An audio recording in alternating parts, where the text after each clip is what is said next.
السلام علیکم ورحمۃ اللہ وبرکاتہ نحمدہ ونصلی علی رسولہ الکریم اما بعد فاعوذ باللہ السمیع العلیم من الشیطان الرجیم بسم اللہ الرحمن الرحیم رب اشرح لی صدری ویسر لی امری واحلل عقدۃ من لسانی یفقہوا قولی واجعل لی وزیرا من اہلی رب زدنی علما اللہم انفعنا بما علمتنا وعلمنا ما ینفعنا اللہم الہمنی رشدی واعذنی من شر نفسی اللہم ارزقنی التفکر والتدبر بما یتلوہ لسانی من کتابک والفہم لہ والمعرفة بمعانیہ والنظر فی عجائب والعمل بذلک ما بقیت انک علی کل شیء قدیر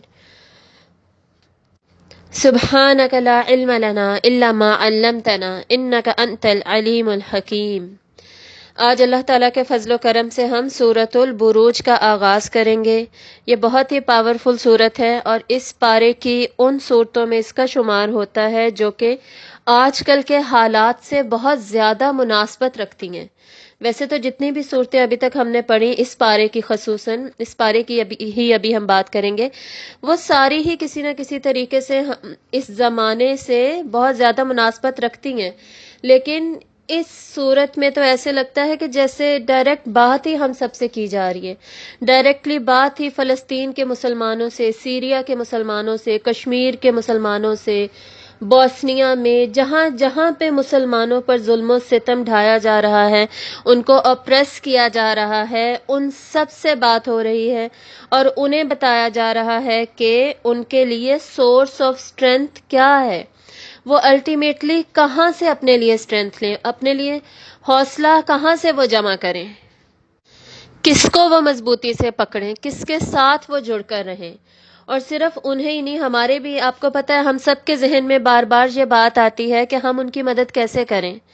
تو انشاءاللہ اس صورت سے ہمیں یہ بھی آئیڈیا ہوگا کہ ہم نے کیا کرنا ہے۔ ہم جو سیف کنٹریز میں بیٹھے ہیں، خصوصاً اسلامک کنٹریز میں بیٹھے ہیں، اور ایز سچ ہمیں پریکٹس کرنے سے نہیں روکا جاتا اسلام۔ اگر ویسٹ میں کوئی پردہ کر کے نکلے، اس کو تھوڑا آپریشن کا نشانہ بنایا جا سکتا ہے۔ آپریشن یعنی کسی نہ کسی لیول پہ ظلم و ستم۔ یہ ورڈ بار بار میں شاید آج یوز کروں، اس لیے میں ایک ہی دفعہ اس کو ایکسپلین کر رہی ہوں۔ اور یہ انگلش کا ورڈ یوز کرنے کا اس صورت میں مقصد بھی یہ ہے کہ یہ نیوز میں بہت زیادہ یوز ہوتا ہے آج کل، یہ نیوز پیپرز میں بھی، ریٹن فارمز میں، آرٹیکلز میں، B B C, C N N, ہر جگہ پر یہ ورڈ یوز ہوتا ہے۔ تو پتہ ہونا چاہیے اپریسڈ کون ہے اور اپریس کرنے والا کون ہے، ظلم سہنے والا کون ہے، ظلم کرنے والا کون ہے۔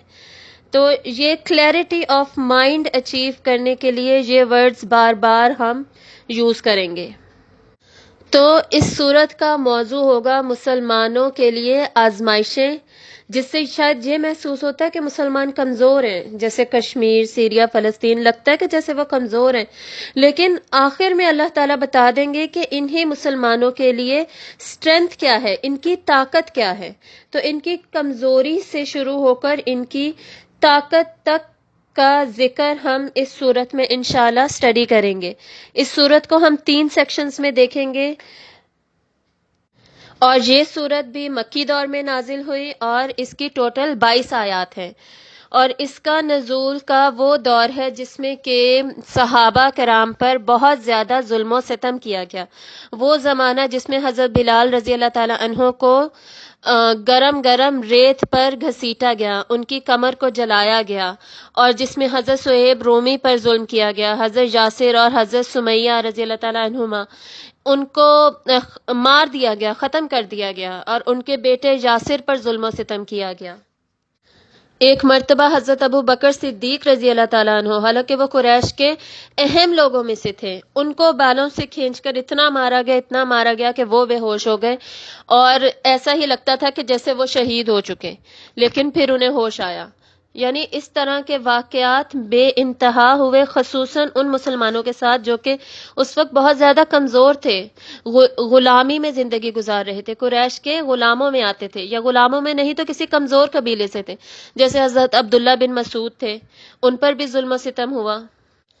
حضرت حباب بن ارت تھے، حضرت صہیب وہ تھے جن کی مالکن ان کی کمر کو جلایا کرتی تھی، اور جلا جلا کر اس میں اتنے زیادہ سوراخ ہو چکے تھے کہ حضرت عمر رضی اللہ تعالیٰ عنہ کے زمانہ خلافت میں جب انہوں نے ایک مرتبہ ایسا واقعہ ہوا کہ انہوں نے حضرت سہیب سے کہا کہ مجھے اپنی کمر دکھاؤ، کیونکہ وہ پاسٹ کو یاد کرنا چاہتے تھے، وہ یاد کرنا چاہتے تھے کہ کس کمزور وقت میں سے نکل کر اللہ نے آج ہمیں یہ گلوری دی ہے، یہ شاندار حکومت دی ہے۔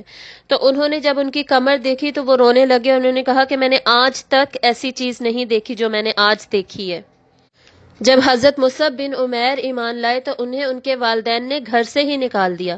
ان کے والدین حالانکہ امیر تھے، لیکن اور وہ ان کا لائف سٹائل ایسا تھا حضرت مصعب کا کہ وہ جو روز خوبصورت کپڑے پہننا، روز نئے شان والے کپڑے پہننا، روز پرفیوم لگانا، روز تیار ہو کر نکلنا، اس طرح شان و شوکت والے تھے۔ اور جب نکلے ہیں اور جب ان کی غزوہ احد میں شہادت ہوئی ہے تو ان کے پاس 2 کپڑے نہیں تھے جو کہ ان کے پورے جسم کو مکمل ڈھانپ سکیں۔ آدھا جسم ان کا کور ہوتا تھا اور پاؤں ننگے رہ جاتے تھے۔ تو آپ صلی اللہ علیہ وسلم نے فرمایا ان کے پیروں پر گھاس رکھ کر عرض کی ان کو کور کر دیا جائے۔ اور کتنے ہی مسلمانوں کو زنجیروں میں جکڑا گیا، لوہے کی زنجیروں میں۔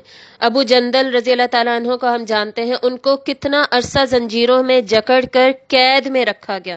خود ان کے والد نے انہیں قید میں رکھا کہ یہ مسلمان ہو گئے، یہ کہیں بھاگ کر مدینہ ہجرت نہ کر جائیں، اور مسلسل وہ نیچے قید خانے میں رہے۔ اور ایون آپ صلی اللہ علیہ وآلہ وسلم کے بارے میں ان مشرکین نے، سرداروں نے اتنے منصوبے کیے۔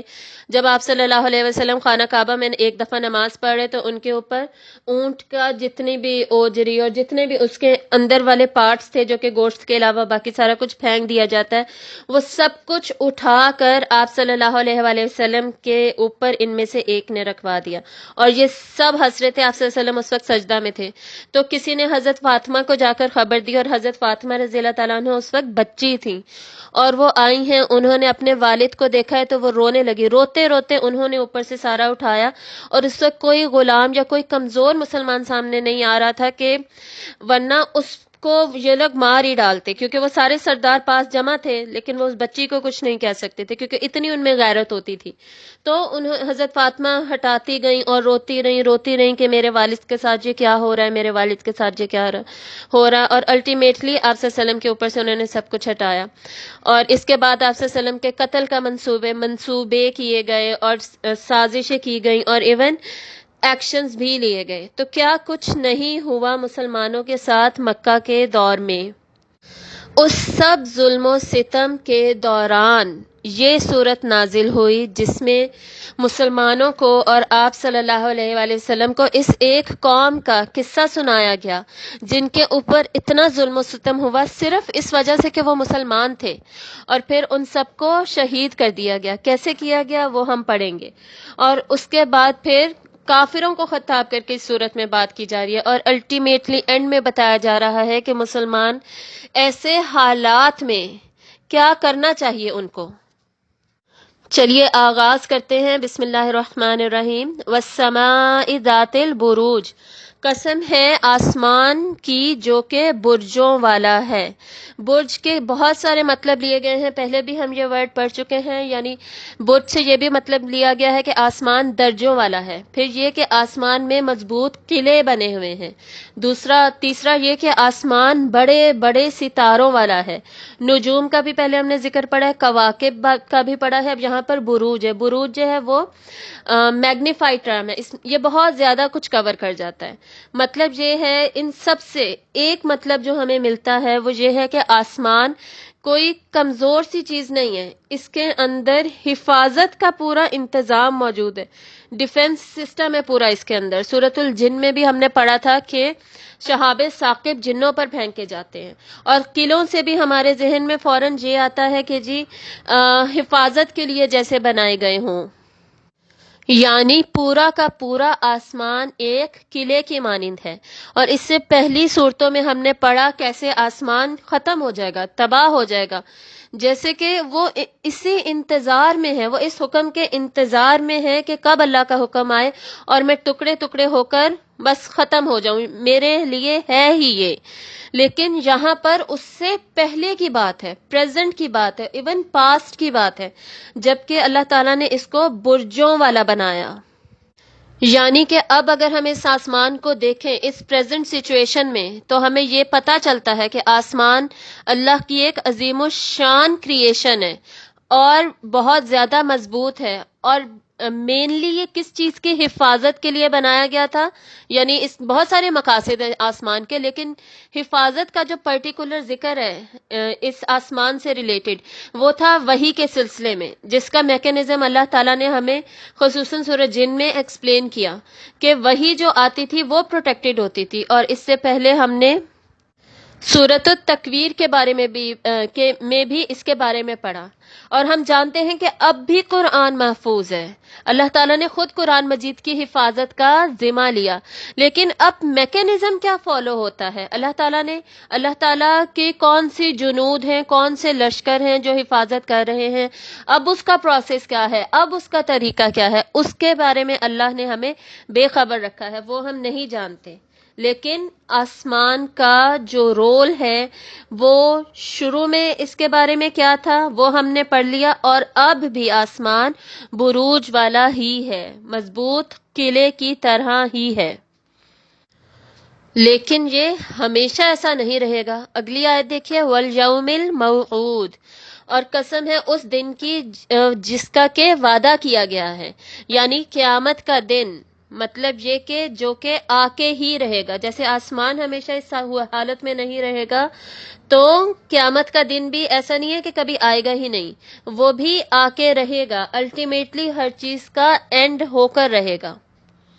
وَشَاهِدٍ وَمَشْهُودٍ، اور قسم ہے یعنی گواہ ہے وہ جو حاضر ہونے والا ہے، جو گواہی دینے والا ہے، جو دیکھ رہا ہے. وَمَشْهُود، اور جو کہ حاضر کیے ہوئے ہیں، یعنی جن کی گواہی دی جا رہی ہے، جس کو دیکھا جا رہا ہے وہ بھی.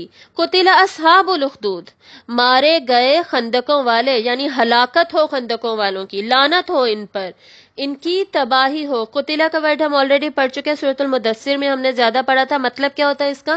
کسی کو بد دعا دینا، یعنی اللہ تعالیٰ ان خندقوں والوں کو بد دعا دے رہے ہیں جنہوں نے خندقیں کھودی تھیں. اب ہمیں یہاں سے پتہ چل رہا ہے، یہاں سے واقعہ ایک تو سٹارٹ ہوگا، دوسرا یہ کہ ظلم و ستم کرنے والے کون تھے. اب اس کو چوتھی آیت کو نمبر 3 آیت سے پیچھے کو ہم ان کو کنیکٹ کریں گے.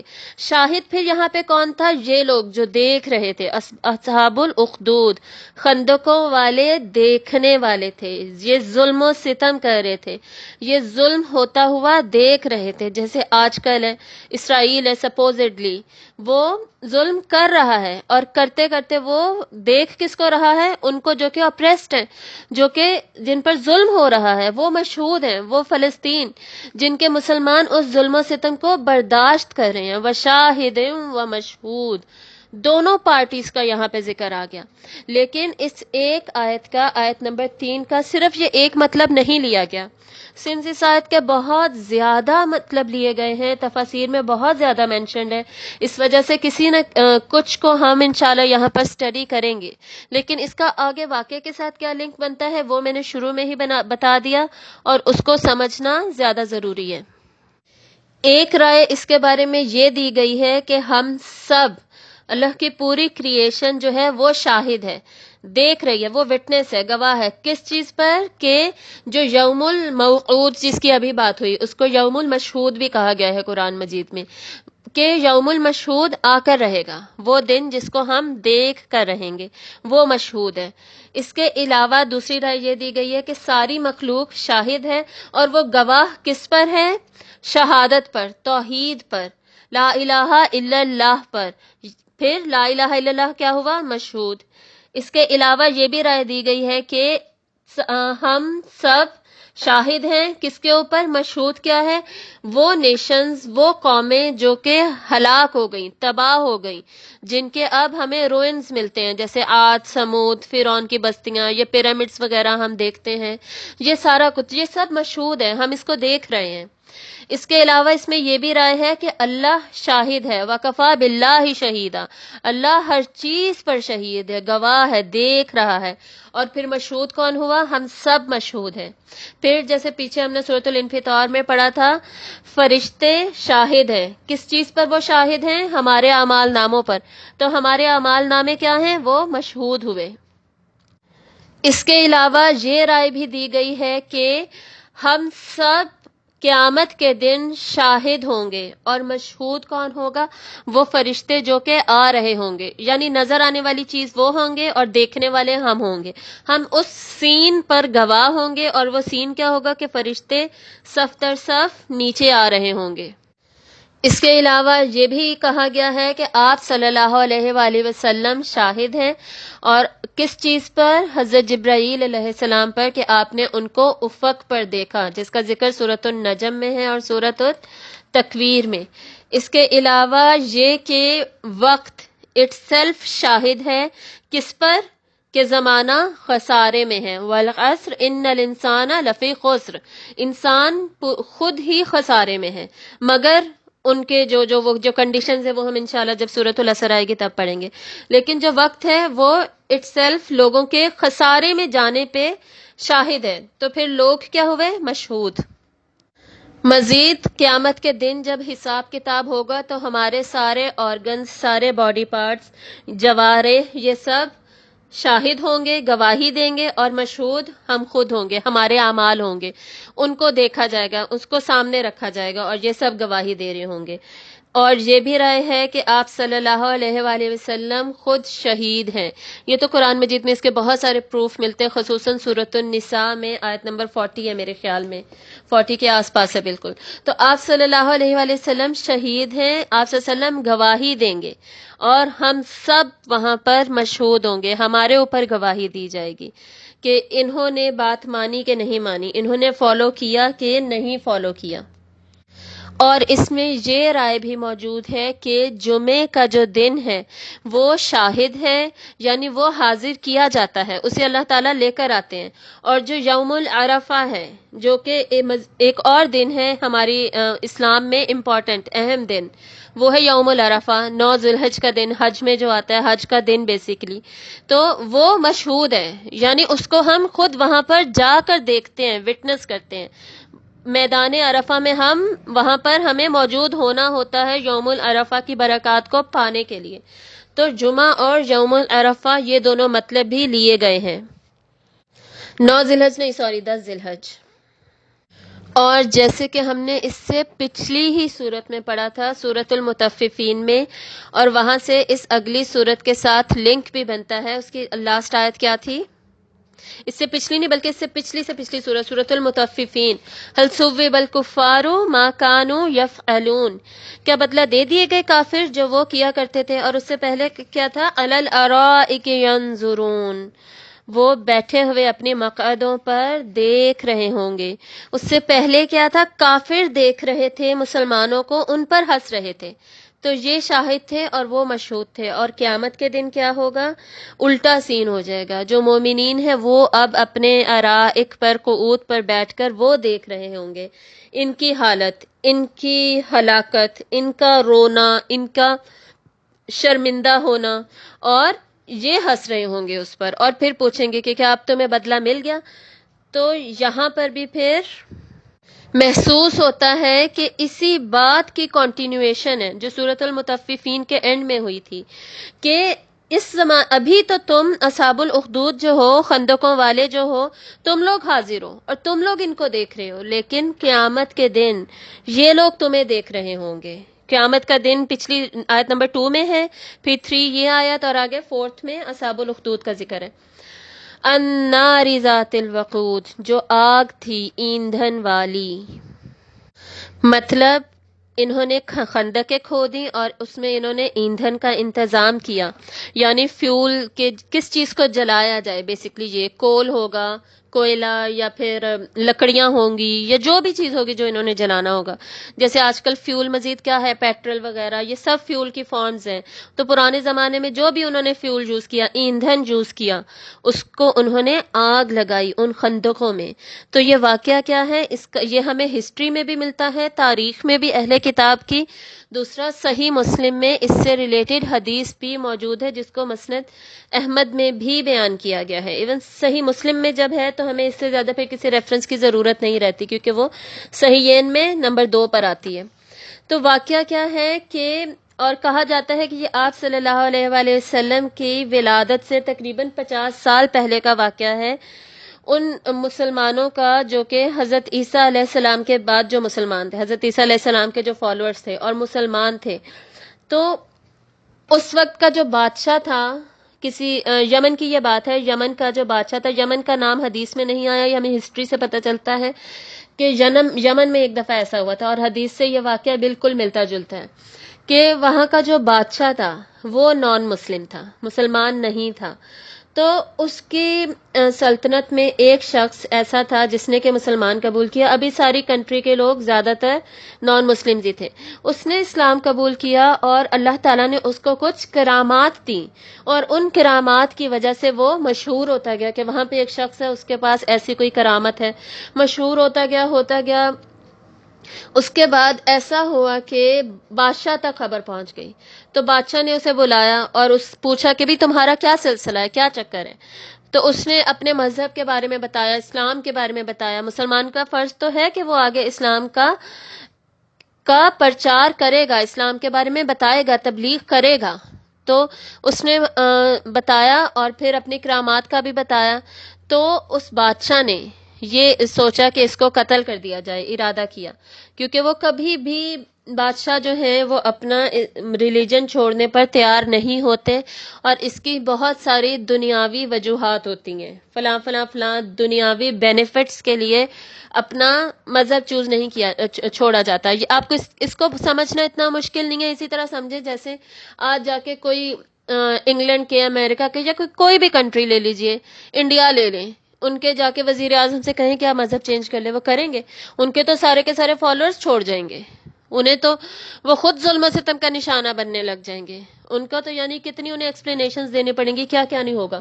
لیکن خیر، اس کے بعد اس نے سوچا کہ میں اسے مار ہی دوں، تاکہ یہ جو ہمارے ملک میں یہ فتنہ کھڑا ہو رہا ہے، لوگ اس سے امپریس ہو رہے ہیں، اس کی طرف اٹریکٹ ہو رہے ہیں، اس کی طرف جا رہے ہیں، یہ ختم ہو.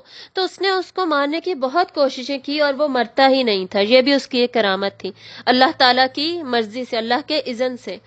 تو الٹیمیٹلی اس نے خود کہا کہ اگر آپ مجھے مارنے ہی چاہتے ہیں تو اللہ کا نام لے کر ماریے، اگر اللہ کا نام لے کر قتل کرو گے تو پھر میں مروں گا، مارا جاؤں گا، یعنی پھر اس کو کوئی روکنے والا نہیں ہوگا، یعنی اللہ کا اذن اس میں شامل ہو جائے گا. تو الٹیمیٹلی انہوں نے یہی کیا کہ اللہ کا نام لے کر اس کو مارا، تو وہ قتل ہو گیا، مر گیا. تو یہ واقعہ اتنا مشہور ہوا ان لوگوں میں سب میں کہ وہ سب اس واقعے سے امپریس ہو کر انہوں نے دیکھ لیا، دلیل سامنے دیکھ لی کہ ساری پاور، ساری اتھارٹی تو اللہ کی ہے، زندگی اور موت دینے والا اللہ ہے. تو وہ سب اللہ پر ایمان لانے لگے اور مسلمان ہونے لگے. جب اتنی تعداد میں لوگ مسلمان ہونے لگے اور مسلمان ہو گئے، ظاہر ہے پھر انہوں نے مزید بھی طریقے اپنائے ہوں گے، انہیں قتل کرنے سے پہلے مزید بھی طریقے کیے ہوں گے کہ یہ لوگ واپس آ جائیں. لیکن جس کا ایمان مضبوط ہو وہ تو پھر واپس نہیں آتا.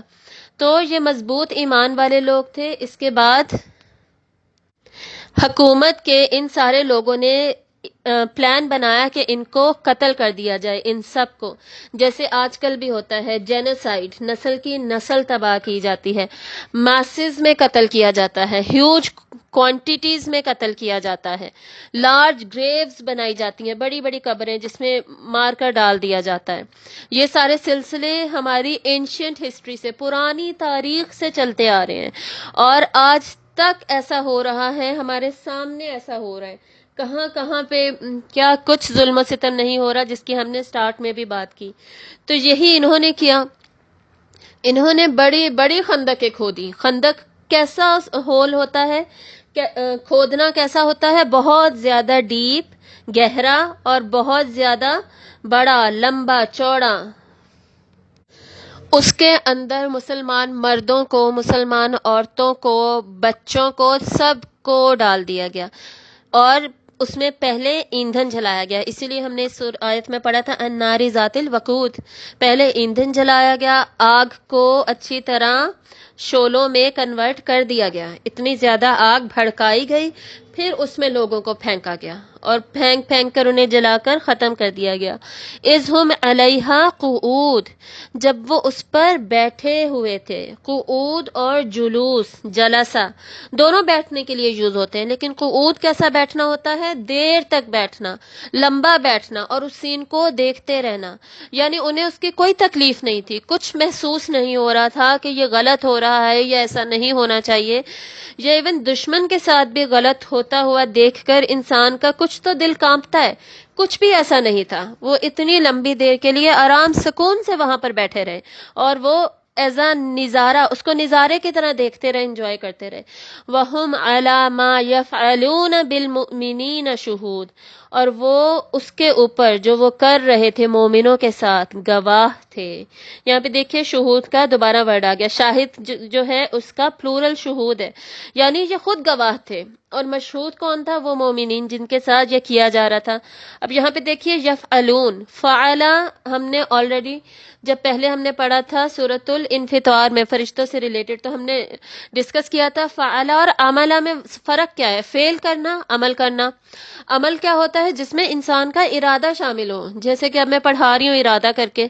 فعل کیا ہوتا ہے؟ جس میں انسان کا ارادہ شامل نہیں ہوتا، جیسے ہم سانس لے رہے ہیں، جیسے میں پڑھا رہی ہوں تو ساتھ ساتھ ویسے ہی میرا ہاتھ ہلتا جا رہا ہے، انگلی موو کر رہی ہے. تو فعل وہ کام جو کہ بلا ارادہ، جس میں ایفرٹ ہی نہیں کوئی لگ رہی، کوئی مشقت نہیں ہو رہی، بس ایسے ہی ہم کیے جا رہے ہیں.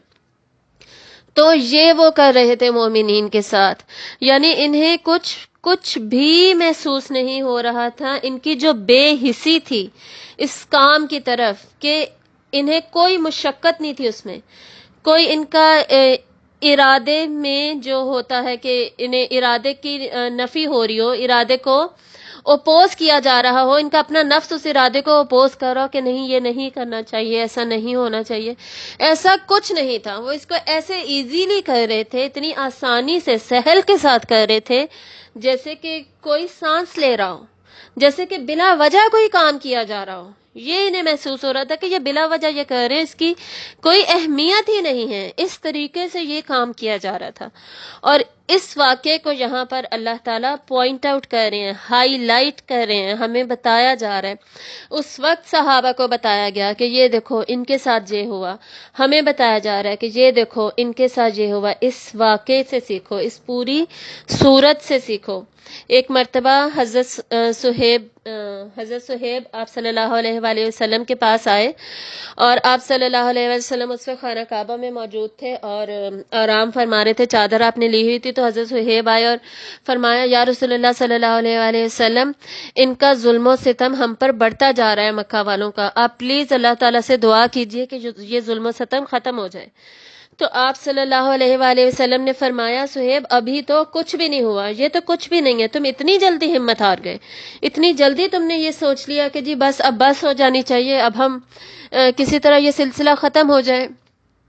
نہیں، ابھی صبر کرنا ہے، ابھی صبر سے کام لو. تم سے پہلی قوموں کے ساتھ تو اس سے بھی زیادہ کیا گیا، لوگوں کو زندہ جلا کر ختم کر دیا گیا صرف اس لیے کہ وہ مسلمان تھے. ان کی چربی کو یہ کنگھی کے ساتھ، لوہے کی کنگھی کے ساتھ ادھیڑا گیا ہڈیوں کے اوپر سے، صرف اس لیے کہ وہ مسلمان تھے. اور لوگوں کو زندہ درگور کر دیا گیا، دبا دیا گیا، صرف اس لیے کہ وہ مسلمان تھے. تو یہ روایت بھی ہمارے پاس موجود ہے. اب سین ہمیں یہاں تک کیا سمجھ آیا ہے کہ بہت بڑی خندق میں آگ جلائی گئی، مسلمانوں کو پھینکا گیا، اور یہ سارے کفار کناروں پر بیٹھ کر اس کو بڑی آسانی سے بے حسی کے ساتھ نظارہ سمجھ کر دیکھ رہے ہیں. وَمَا نَقَمُوا مِنْهُمْ، اور نہیں انہوں نے انتقام لیا ان سے، الا مگر، یعنی ان کے اس انتقام کی، ان کے اس کیے کی وجہ کیا تھی وہ اس آیت میں بتایا جا رہا ہے. ان یؤمنوا باللہ العزیز الحمید، کہ وہ ایمان لائے اللہ پر جو بہت زیادہ زبردست ہے، اقتدار والا ہے اور خوب تعریف والا ہے. یعنی ان کا تو کوئی گناہ ہی نہیں تھا، ان کا ایسا کوئی کرائم تھا ہی نہیں، کوئی جرم تھا ہی نہیں، صرف یہ بات، صرف اتنی بات کہ وہ ایمان لائے تھے اللہ پر، ایمان والے تھے۔ اور اللہ کون؟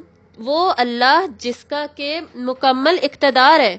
تم سمجھتے ہو کہ تمہارے پاس اقتدار ہے، تم ظلم و ستم کر سکتے ہو، تم ابھی دوسروں کو مار سکتے ہو، ختم کر سکتے ہو، تم نے اپنے ہاتھ میں اقتدار لینے کی کوشش کی ہے؟ اللہ وہ ہے، یہ لوگ اس پر ایمان لائے ہیں جس کا اقتدار کامل ہے۔ سارا اقتدار اللہ کے پاس ہے، وہ جب جسے چاہے سزا دے اور اس سے بھی بری سزا دے، اور جب جسے چاہے بچا لے، اور زیادہ سے زیادہ انعامات دے۔ اس اللہ پر یہ لوگ ایمان لائے تھے۔ وہ اقتدار والا اللہ جس کی صرف اسی کا حق ہے عبادت کیا جانا، اسی کی عبادت ہم کرتے ہیں، تو کیا یہ ان کا قصور تھا؟ اور وہ اللہ جو کہ حمید ہے، الحمید۔ الحمید کیا ہوتا ہے؟ جو کہ خود بخود ہی تعریف کے لائق ہے، تمام تعریف ہے ہی اس کی، یہ لوگ مانے نہ مانے، یہ لوگ کریں نہ کریں، الحمد للہ رب العالمین، تمام تعریف اللہ ہی کے لیے ہے جو تمام جہانوں کا رب ہے۔ یہ کیا ہے؟ یہ ایک یونیورسل سٹیٹمنٹ ہے۔ جیسے ہم کہتے ہیں کہ دنیا گول ہے، تو دنیا گول ہے کیا ہے؟ کسی سے پوچھا تو نہیں جا رہا نا، کسی سے سوال نہیں کیا جا رہا، کسی کو بتایا نہیں جا رہا، کسی سے یہ نہیں کہا جا رہا اس پہ تم اس کو ہائپوتھیسس بناؤ، اس کو پروو کر کے دکھاؤ، ایسا کچھ نہیں ہے، بس ایک سٹیٹمنٹ دی جا رہی ہے کہ دنیا گول ہے۔ اسی طرح الحمد للہ، ساری تعریف اللہ ہی کے لیے ہے، ان سے پوچھا نہیں جا رہا، نہ ان سے پوچھا جائے گا، نہ ان کی کوئی رائے ہے اس معاملے میں، نہ ہی یہ ہائپوتھیسس ہے جس کو کہ پروو کیا جائے۔ اللہ ہمسیلف خود بخود ہی تعریف والا ہے، اور سب سے زیادہ مبالغہ ہے اس میں، سب سے زیادہ تعریف والا ہے اللہ۔ تو ان کے کچھ کرنے یا کچھ نہ کرنے سے، ان کے ظلم و ستم کرنے سے، ایمان والوں کو ختم کرنے سے کچھ فرق نہیں پڑتا۔ یہ کیا سمجھتے ہیں کہ اگر ایمان کو ختم کیا، مسلمانوں کو ختم کر دیا، کیا اللہ کا نام ختم ہو جائے گا؟ اللہ کا نام لینے والا ختم ہو جائے گا؟ نہیں، اللہ خود بخود ہی تعریف والا ہے، اللہ کو لوگوں کی ضرورت نہیں ہے تعریف کرنے کے لیے، یہ مطلب ہے اس کا۔ اور اللہ خود بخود ہی اقتدار والا ہے۔ الذی لہ ملک السماوات والارض۔ اب ہم اس صورت میں دیکھیں گے اللہ تعالیٰ کی صفات اور اسماء الہی بہت زیادہ اس صورت میں بار بار ہمارے سامنے آئیں گے، جیسے کہ اللہ تعالیٰ اپنے بارے میں بتا کر یہ دلیل دے رہے ہیں کہ قیامت کے دن عدل ہو کر رہے گا۔ جو تمہیں آج نہیں نظر آ رہا نا، تم نہیں مان رہے اللہ کا اقتدار اور ظلم کر رہے ہو، الٹیمیٹلی تم مرو گے، اور اس دن تم پھر دیکھو گے اللہ کا اقتدار، اور پھر اس دن تم رو گے۔ پچھلی صورت میں ہم نے پڑھا تھا نا، فسوف یدعو ثبورا، پھر وہ اس وقت اپنی ہلاکت مانگیں گے کہ کسی طرح بس ہم ختم ہو جائیں، اس سے جان چھوٹ جائے، اب ہمیں عذاب نہ دیکھنا پڑے۔ اور اب جو دنیا میں کر رہے ہیں اس کی کوئی فکر ہی نہیں ہے۔ اس سب کو اپنے ذہن میں صرف یہ ایک واقعہ سوچ کر مت دیکھیے گا جو آج کل کے حالات ہیں مسلمانوں کے، اس کو بھی ذہن میں رکھ کے اس صورت کو اسٹڈی کیجیے گا، مسلسل ان مسلمانوں کی حالت اپنے ذہن میں رکھیے گا، اور اس ایک واقعے کو بھی یاد رکھیے گا، کیونکہ یہ واقعہ قرآن مجید میں اور کہیں پہ مینشنڈ نہیں ہے، صرف اسی صورت میں اس واقعے کا ذکر آیا اور ان لوگوں کا ذکر آیا ہے۔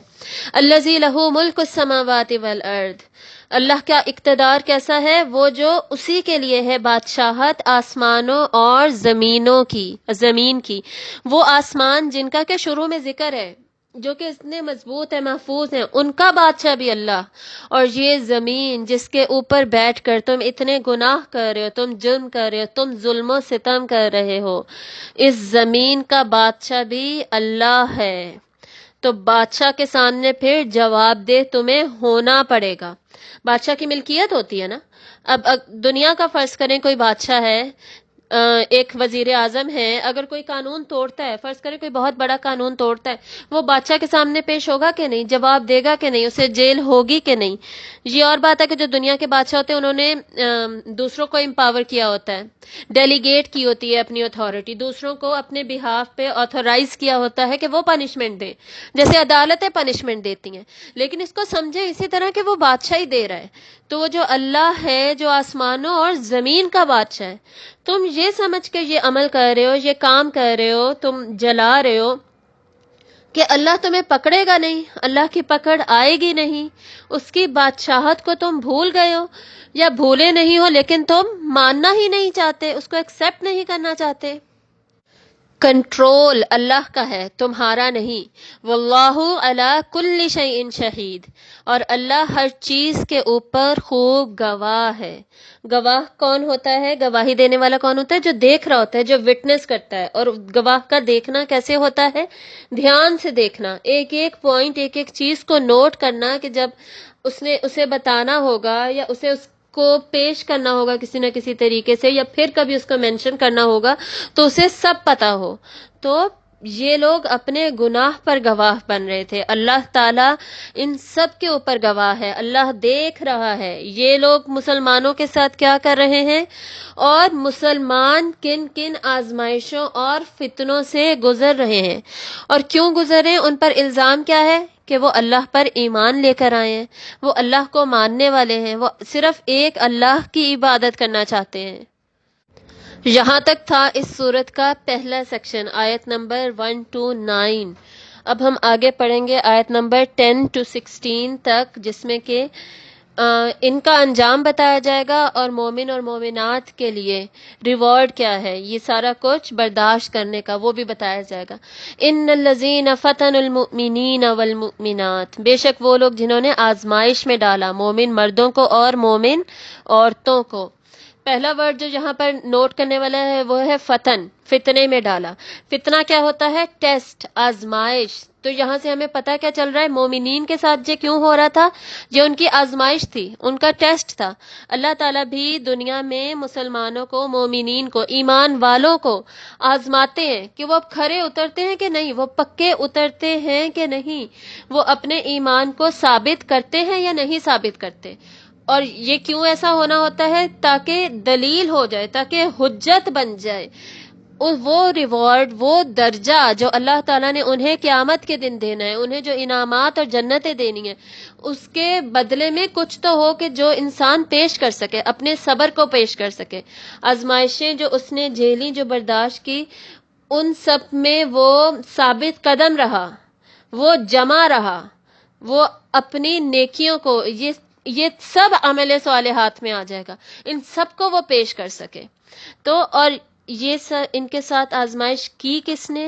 ان لوگوں نے، ان لوگوں کو جو کہ صرف نان مسلمز ہی نہیں تھے بلکہ ظالم تھے، جابر تھے، سمجھتے تھے کہ ہم ہی حکمران ہیں، ہم سپر پاورز ہیں۔ جیسے آج کل بھی بہت ساری کنٹریز یہ سمجھتی ہیں کہ ہمارے پاس سوورینٹی ہے، ہمارے پاس اقتدار ہے، ہم سپر پاور ہیں، چاہے وہ اکنامکلی ہو، چاہے وہ ملیٹریلی ہو، چاہے وہ پولیٹیکلی ہو، لیکن مضبوط تو صرف ہم ہیں، تو ہم دنیا کو چلائیں گے، ہمارے حساب سے ہوگا جو ہوگا۔ اسرائیل کو اب کتنی زیادہ کنٹریز جو ہیں وہ اس کو قبول کر چکی ہیں، اس کی ایگزسٹنس کو ایکسیپٹ کر چکے ہیں، کہ اس کو ایز اے کنٹری قبول کر چکے ہیں۔ پاکستان نے نہیں کیا، اور پاکستان کو کرنا بھی نہیں چاہیے، اور مسلمانوں کو اس معاملے میں متحد ہونا چاہیے، لیکن ہم دیکھ رہے ہیں کہ ایسا ہو نہیں رہا۔ تو ہم بات کیا کر رہے تھے کہ یہ لوگ جنہوں نے مومن مردوں اور مومن عورتوں کو اس فتنے میں ڈالا، یہاں پر مومن عورتوں کا الگ سے ذکر کیوں ہے؟ ویسے قرآن مجید میں زیادہ تر مومنین کا ہی ورڈ یوز ہوتا ہے، جس میں مومنات شامل ہوتی ہیں، میکسیمم پلیسز پر، بہت ساری جگہوں پر الگ الگ بھی مینشنڈ ہے۔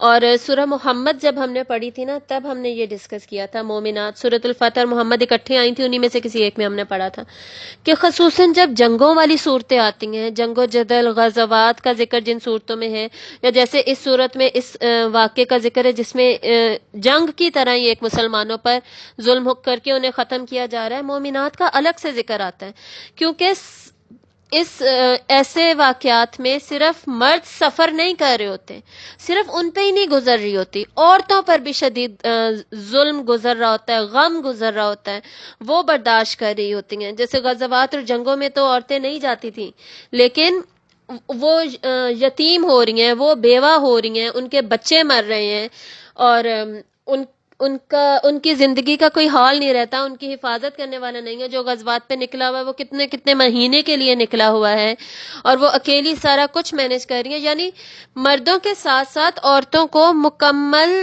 اس سچویشن میں سے گزرنا پڑتا تھا، پھر مینٹلی ساری ڈسٹربنس، ایموشنلی، ہر سائیکولوجیکل کتنے ایفیکٹس ہوتے ہیں جنگ و جدل کے اور اس طرح کے واقعات کے. تو اللہ تعالیٰ عورتوں کو الگ سے پروٹوکول دیتے ہیں ایسے واقعات میں، اور ان کو الگ سے مینشن کیا جاتا ہے. تو یہ مومن عورتیں بھی تو تھیں نا جن کو جلایا گیا تھا، اس میں پھینکا گیا تھا، ان کو اللہ تعالیٰ الگ سے مینشن کر رہے ہیں ان کی اہمیت واضح کرنے کے لیے.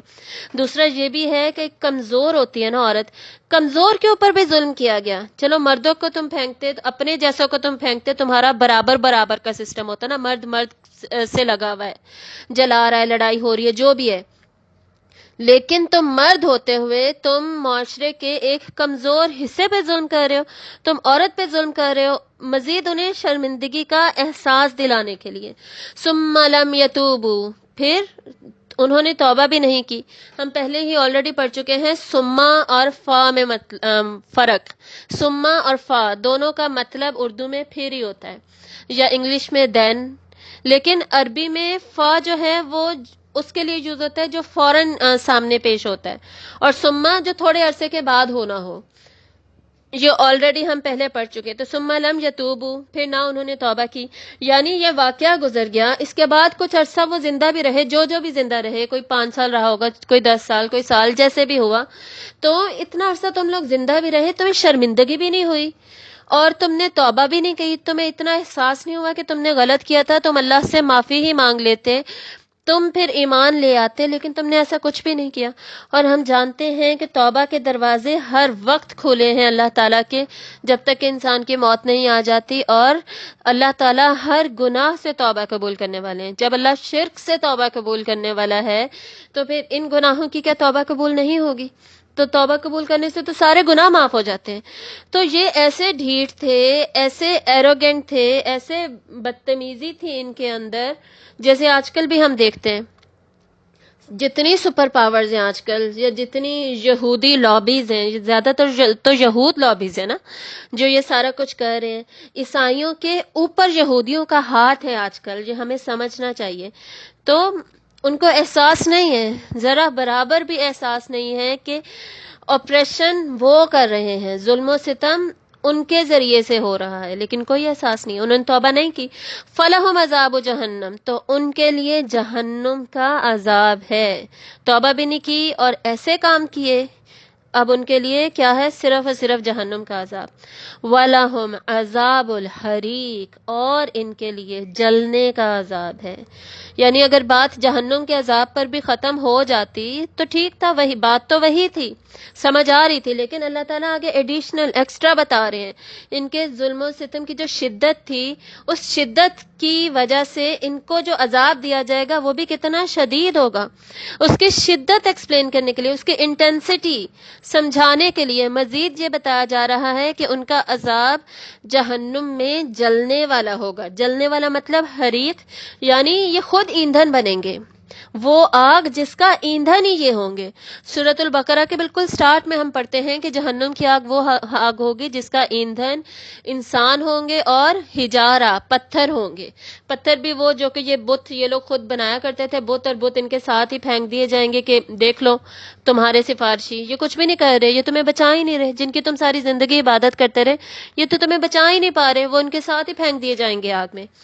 تو اس ابھی ہم نے پیچھے پڑھا تھا نا ایندھن کا ورڈ آیت نمبر 5 میں، النار ذات الوقود، انہوں نے آگ جلائی تھی لکڑیوں کے ایندھن والی یا کوئلوں والی، جو بھی ایندھن یوز کیا. قیامت کے دن پھر اس کے بعد جہنم میں یہ لوگ خود اس آگ کا ایندھن بنیں گے، ان کے ذریعے سے اس آگ کو بھڑکایا جائے گا، ان کو جلایا جائے گا، اور اس میں تو موت بھی نہیں ہوگی. یہاں پر ان مسلمانوں کو تو موت آ گئی تھی دنیا میں، ختم ہو گیا، ان کو جو سزا انہوں نے دی وہ تو وہیں پہ ختم ہو گئی، اس کے بعد کچھ بھی نہیں. لیکن ان کا جلنا کیسا ہوگا؟ ہمیشہ ہمیشہ کے لیے. لا یموت فیہا ولا یحیا، نہ وہ اس میں مریں گے اور نہ ہی وہ اس میں جیئیں گے. یہ سورۃ الاعلیٰ میں ہم ابھی آگے پڑھیں گے، آنے ہی والی ہے سورۃ الاعلیٰ. آگے مومنین کا ذکر ہے اگلی آیت میں، ان الذین آمنوا وعملوا الصالحات، بے شک وہ جنہوں نے جو ایمان لائے اور جنہوں نے نیک عمل کیے. تو ایمان، ایک تو ایمان ہونا چاہیے، ایمان اکیلا نہیں، اس کے ساتھ عمل ہونا چاہیے. اور جہاں پہ کس عمل کی خصوصاً تعریف کی جا رہی ہے، ان کے صبر کی. وہ جس ٹیسٹ میں انہیں ڈالا گیا، جس آزمائش میں وہ پڑے، ان کے اوپر جو ظلم و ستم کیا گیا، اس پہ پھر انہوں نے صبر کیا. اس صبر کو یہاں پر ہائی لائٹ کیا جا رہا ہے. وہ ان کا وہ نیک عمل تھا، اور ظاہر ہے اس کے علاوہ بھی نیک عمل تھے. اور ان کو، اور جن کو یہ واقعہ سنایا جا رہا ہے یعنی صحابہ، ان پر اس وقت ظلم و ستم ہو رہا تھا. مکہ کے 13 سال انہوں نے اس حالت میں گزارے. اور آج کل جتنے مسلمانوں پر ان واقعات کی، اس طرح کے حالات میں ظلم و ستم کیا جا رہا ہے. اور صرف ایسا نہیں ہے کہ یہ اپریسڈ کنٹریز میں ہو رہا ہے، کشمیر وغیرہ میں، ایون جو نان مسلم کنٹریز ہیں ان میں بھی بہت ساری فیملیز میں سے کوئی ایک انسان اسلام قبول کر لے، سب کو پرابلم ہو جاتی ہے. سب اس کو کسی نہ کسی طرح سے اس پہ ظلم کرنے لگتے ہیں، اس کو باز رکھنے کی کوشش کرتے ہیں، اس کو ایکسیپٹ نہیں کرتے، اس کو گھر بار بچے اولاد سب چھوڑ کے نکلنا پڑتا ہے. میرے ہسبینڈ نے مجھے ایک واقعہ سنایا تھا. ان دوست ہیں ان کے، وہ قادیانی تھے پہلے، اور قادیانی مسلم نہیں ہوتے. انہوں نے وہ بندہ کنورٹ ہو گیا، اس نے چھوڑ دی قادیانیت اور اسلام لے آیا، مسلمان ہو گیا. اس کی بیوی تھے، اس کے بچے تھے، انہوں نے وہ سب اس سے چھین لیا، اور اس کو آج تک نہیں پتا اس کی بیوی کدھر ہے، اس کے بچے کدھر ہیں. کس لیے؟ صرف اسلام کی خاطر. اور وہ رہتا کدھر ہے؟ پاکستان میں، اسلامک کنٹری میں، مسلمان ہے، لیکن یہ ظلم ہوا اس کے ساتھ. تو یہ ظلم، اور کتنا بڑا یہ ظلم ہے. سوچیں کسی سے اس کے بچے چھین لیے جائیں، یعنی موت نہیں دی، ذہنی موت تو دے دی نا، دل کو تو موت دے دی نا. موت کے برابر ہی ہے کسی کے بچے، کسی کا بیوی بچے، خصوصاً بچے چھین لینا اس سے. تو یہ ظلم و ستم محدود نہیں ہے، بہت بڑی حدود ہے اس کی، پھیلا ہوا ہے. کتنے مسلمانوں کے ساتھ یہ سب کچھ ہو رہا ہے، اور خصوصاً جہاں پر لارج لیول پر ہو رہا ہے، فلسطین وغیرہ میں، ان کی کیا حالت ہے، ہمیں یہ سمجھنے کی ضرورت ہے. اور ان سب کے لیے یہ خوشخبری ہے جو اس آیت میں ہے، ان کے صبر کے اوپر. لہم جنات تجری، ان کے لیے بہتے ہوئے باغات ہیں، تجری من تحتها الانہار، جن کے نیچے سے نہریں بہتی ہیں. یہاں پہ دیکھیں فلاحم نہیں ہے، فا بھی نہیں ہے، یعنی کہ پھر ان کے لیے، یعنی فوراً ہے ان کے لیے، فوراً مل جائے گا، امیجیٹلی، اتنی جلدی کہ انہیں محسوس ہی نہیں ہوگا. مرے ہی ہیں نا، ابھی جلا دیا گیا انہیں، جلاتے ہی انہیں عالم برزخ تو شروع ہو گیا نا. اور ہر ایک کے عالم برزخ سے اس کی قیامت شروع ہو جاتی ہے، ہم حدیث کے ذریعے سے یہ جانتے ہیں. تو ہر ایک کی قبر میں وہ جنت کی کھڑکیاں پھر کھول دی جاتی ہیں. تو انہوں نے تو فوراً جنت کو پا لیا، اپنی جنت کو پا لیا.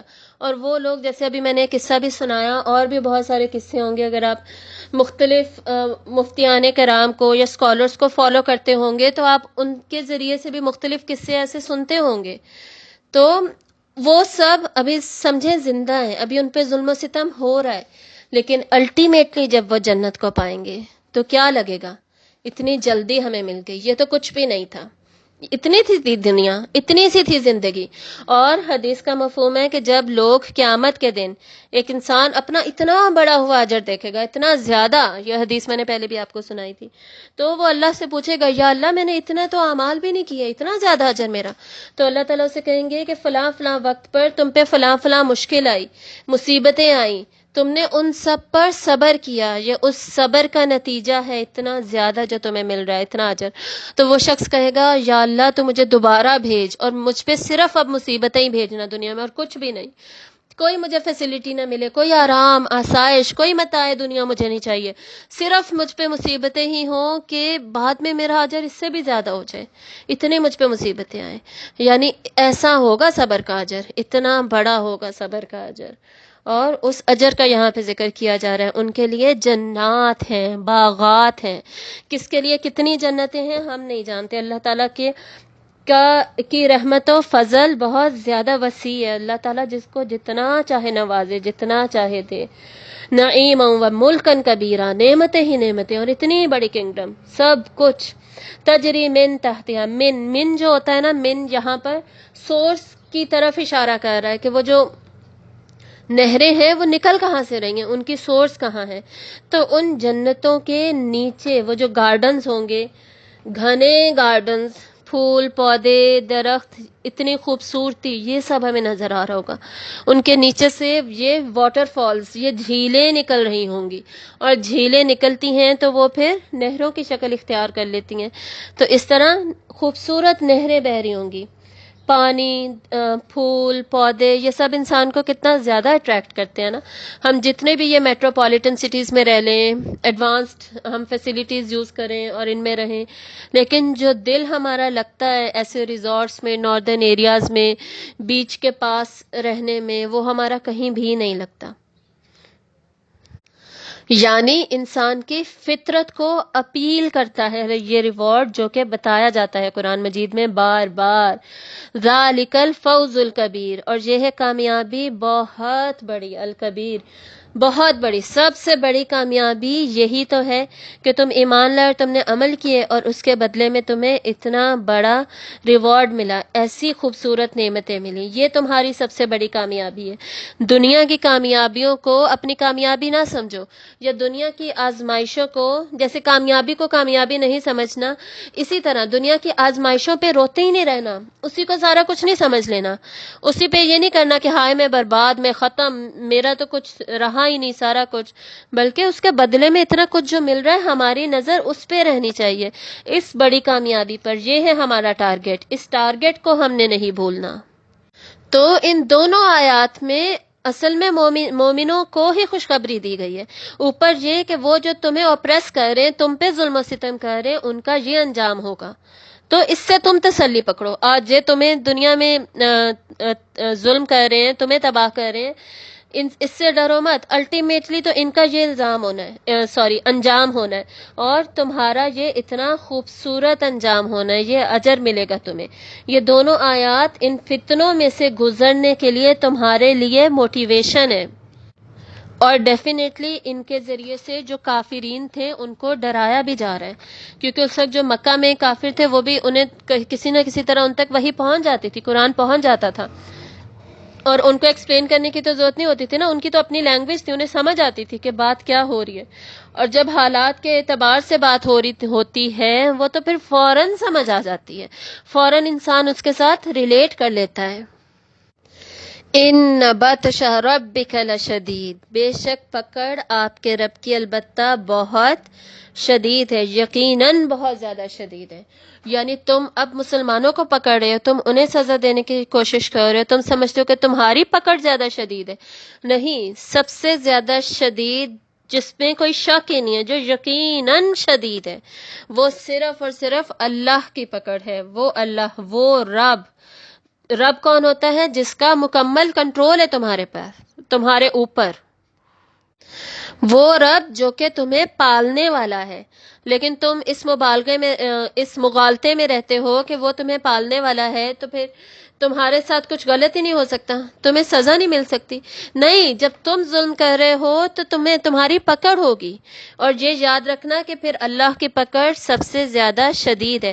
اِنَّهُ هُوَ يُبْدِئُ وَيُعِيدُ، بے شک وہ وہی ہے جس نے پہلی بار بھی پیدا کیا، وہ پہلی بار پیدا کرتا ہے، اور وہ وہی لوٹائے گا، یعنی اس نے تمہیں پہلے پیدا کیا تو اسی کی طرف تم نے لوٹ کر واپس آنا ہے، اور وہ ہوگا پھر تمہاری پکڑ کا دن، اس دن پھر تم بچ نہیں سکو گے۔ یعنی وہ اللہ جس کی عبادت کی وجہ سے، جس پر ایمان کی وجہ سے تم یہ ظلم و ستم کرتے آئے ہو پوری دنیا کی تاریخ میں، اور اب بھی تم کرتے آ رہے ہو، یہ ہے اس اللہ کی صفات۔ اوپر بھی تم نے پڑھا باللہ العزیز الحمید الذی لہ ملک السماوات والارض، آیت نمبر 8 اور 9 میں، اور مزید تم جان لو اس اللہ کو، تم بھول چکے ہو اللہ تعالیٰ کی معرفت، اللہ تعالیٰ کی پہچان، وہ اللہ جو کہ بادشاہ ہے، کیسا بادشاہ ہے وہ، اس کو تم اب دوبارہ اپنے ذہن میں تازہ کر لو۔ وَهُوَ الْغَفُورُ الْوَدُودُ، اور وہی ہے بہت بخشنے والا، بہت زیادہ محبت کرنے والا۔ یعنی اللہ تعالیٰ نے اپنے لیے پریفر کس چیز کر کیا؟ کس چیز کو اللہ نے زیادہ پسند کیا؟ مغفرت کو اور محبت کو. اور مزید یعنی ان سب آیات میں اب حوصلہ دیا جا رہا ہے مسلمانوں کو. اوپر بھی جیسے بات کی تھی اللہ تعالیٰ کی صفات کا ذکر ہے، یہاں پر بھی اللہ تعالیٰ کی صفات کا ذکر ہے تاکہ ان صفات کے ذریعے سے ہمیں یقین آ جائے کہ قیامت کا دن قائم ہوگا اور پھر اس میں عدل ہوگا. یعنی اللہ تعالیٰ معاف کرنے والے ہیں. اس کا ایک مطلب تو یہ ہے جیسے اوپر ہم نے پڑھا ثم لم یتوبوا، انہوں نے توبہ ہی نہیں کی، تو توبہ کے دروازے تو کھلے تھے، وہ اگر توبہ قبول کر لیتے تو اللہ تو الغفور ہے، اللہ انہیں بھی بخش دیتا. دوسرا، اب جو مسلمان ٹیسٹ میں سے گزر رہے ہیں، مصیبتیں، مشکلیں، ظلم، یہ سارا کچھ برداشت کر رہے ہیں، تو اس سب کی وجہ سے ان کی مغفرت ہو رہی ہے. الٹیمیٹلی وہ دیکھیں گے کہ وہ مغفرت کو اپنی پا لیں گے، اور یہی تو گول ہے مسلمانوں کا. گول ہی یہ ہے کہ الٹیمیٹلی ہم اللہ تعالیٰ کی مغفرت پا لیں، ہمارے سارے گناہ معاف ہو جائیں اور ہم پاک صاف ہو کر جنت میں داخل ہوں. الودود. اور تمہیں کیا لگتا ہے کہ یہ تم پہ مشکلات آ رہی ہیں، پریشانیاں آ رہی ہیں، تو اللہ کو کیا کوئی فکر ہی نہیں ہے؟ اللہ کو تم سے پیار نہیں ہے؟ تم سوچتے ہو کہ اللہ کدھر ہے؟ کیوں نہیں اللہ ایسا کر رہا؟ ویسے آج کل ہم یہ پڑھتے بھی ہیں، یہ جو حالات آج کل چل رہے ہیں جیسے فلسطین وغیرہ کے، تو ہم اکثر دیکھ رہے ہوتے ہیں کوئی نہ کوئی پوچھ رہا ہوتا ہے، کوئی کویسچن آنسر سیشنز وغیرہ آپ دیکھ لیں، یا جن ویب سائٹس پہ کویسچن آنسر پوچھے جا رہے ہوتے ہیں خصوصاً اسکالر سے، اس میں اکثر لوگوں نے لکھا ہوتا ہے کہ اللہ تعالیٰ کیوں نہیں انہیں ابھی پکڑ رہے، اللہ کدھر ہے؟ تو یہاں پر اللہ تعالیٰ ان کو شورٹی دے رہے ہیں کہ اللہ تم سے محبت کرتا ہے. تم کہتے ہو کہ اللہ کدھر ہے، اللہ کی محبت کدھر ہے؟ تو اللہ سب سے زیادہ محبت کرنے والا ہے اور تم سے محبت کرنے والا ہے. اللہ کی پکڑ ابھی نہیں آ رہی. کیوں؟ کیونکہ ہر چیز کا ایک وقت مقرر ہے. یہ بار بار اللہ نے بتا دیا، اللہ نے قیامت کے دن کا وقت مقرر کر رکھا ہے. تب تک انہیں ڈھیل دی جا رہی ہے تاکہ یہ ڈھیل ملتے ملتے یہ اپنے برے ترین انجام پہ پہنچے، اور تم برداشت کرتے رہو، تمہارا اجر جمع ہوتا رہے، تمہاری مغفرت ہوتی رہے اور تمہارے درجات بلند ہوتے رہیں. یہی تو محبت ہے. اصل محبت یہ تھوڑی ہوتی ہے جس کا اظہار فوراً ہو جائے. والدین کیا کرتے ہیں؟ اپنے بچوں کے لیے الٹیمیٹلی انویسٹ کرتے ہیں، یعنی شروع سے ایسی انویسٹمنٹ کریں گے کہ جو الٹیمیٹلی پھر گرو ہو جائے، جو کہ اینڈ میں انہیں پھر ملے. جیسے پیسے رکھ لیں گے، جیسے گولڈ بارز خرید لیں گے، وہ پھر بعد میں ان کی ایجوکیشن میں انویسٹ کر دیں گے. یا پھر ابھی کوئی پلاٹ لے کے رکھ لیں گے، ایک ایک پلاٹ ہر بچے کا لے لیں گے، وہ بعد میں اس کی پیسہ زیادہ ہو، اس کی ویلیو زیادہ ہو جائے گی تو بعد میں بیچ کے اس کی ایجوکیشن پہ لگا دیں گے یا ان کے گھر کے لیے بنا دیں گے. اتنا تو یعنی الاؤڈ ہے نا. اسلام ہمیں تاکید کرتا ہے کہ اپنے گھر والوں کا، اپنی اولاد کا اتنا خیال تو رکھا جائے، اتنا کیا جائے.